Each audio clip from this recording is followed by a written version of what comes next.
Video number 5 coming right at you today. Starting with replacing the fuel filters, cleaning the fuel injectors, and talking about getting new keys programmed if your machine needs a new key. Hope you enjoy and have a great day. All right, let's get into the two fuel filters.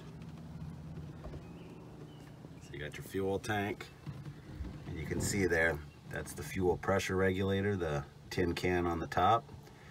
And if you remove those I think there's 9 nuts there, you can pull the fuel pump straight up out of the fuel tank, and it comes out of the glove box. You have to take the glove box out like I mentioned in an earlier video, where you just push on these 2 tabs and the glove box can just pop right out.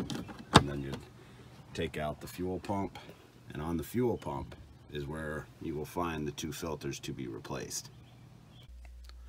So after you get the fuel filter out of the fuel tank, you will be able to access the first one, the larger of the 2 in the picture you see here. This is a picture of dirty ones after 20 years, what they look like. The bigger one's just on the bottom of the pump. You just snap it off, snap a new one on. The smaller one is a little bit more difficult. So these are the new filters, obviously. Nice and white. You buy them on Amazon, eBay. They're all over the place. You don't have to buy the expensive OEM ones. The second filter, you actually have to drill out the 2 aluminum rivets holding the bottom together. Drill it, pull it apart, replace that second filter, put it all back together, put new aluminum rivets in it. Voila, wham bam, thank you ma'am. If you need more help, YouTube, more detailed videos on changing out the hidden filter from SeaDoo.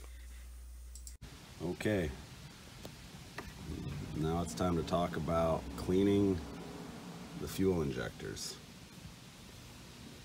That's done by removing these 2 E8 bolts and getting the fuel rail here to come up. You remove the connector from each injector. There's 3 of them, and when you pull it up, you will find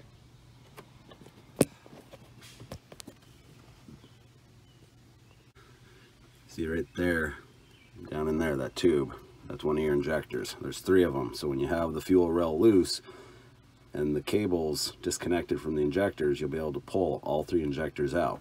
There'll be an O-ring on that side and an O-ring on this side. There's a little metal clip that you slide off to get the injector to completely remove from the rail. And you want to inspect the O-rings. You want to clean everything real well. You want to clean inside the injectors. There's some videos out there on how to do that. And you want to make sure your injectors and fuel rail, are sporting all nice clean fuel with clear passages. So let's talk about the keys. SeaDoos can be programmed to hold up to, I don't know, let's call it 4 to 6 different keys on each machine. So these particular GTX Vortex machines have both learning keys and full speed keys. The learning keys are, in this case, are white, and the full speed were yellow. My ski, one of the learning keys wouldn't work. That's actually why this one's already been torn apart. I threw the actual chip part away because it wasn't repairable. Hence, in comes the new key. And I went down to the dealership because there's 2 ways to program your DESS key. And there's only, 2 ways that I could see. Use the Buds software or use the Can-Do software.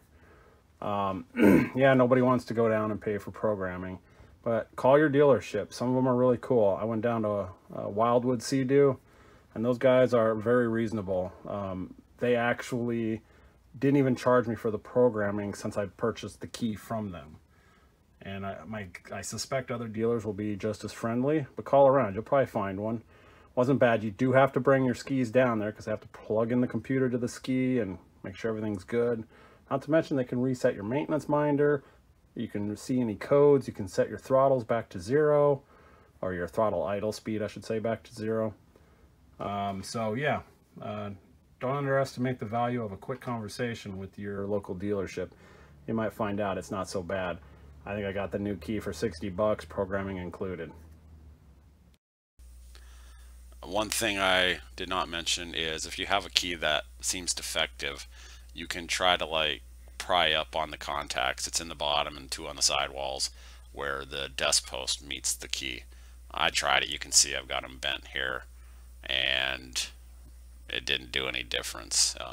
You know, the guys at the dealership, they tried to. It was just defective, and I guess they go defective. You wouldn't think something this simple would, but it does, and that's that. I guess you just buy a new one. All my expertise and research could not put Humpty Dumpty back together again, and I'm no slouch. Here's the final picture showing one of the sides that I mentioned. You know, there's a contact strip across the bottom and two across the sides that you can try to make sure they're making good contact before you know, deem your key garbage. So I appreciate you guys tuning in today, and obviously there'll be video number 6 coming up next, and I hope you stay tuned. Please subscribe to my videos, to my channel. That's the only way that YouTube will let their users move on to the next level of partnership.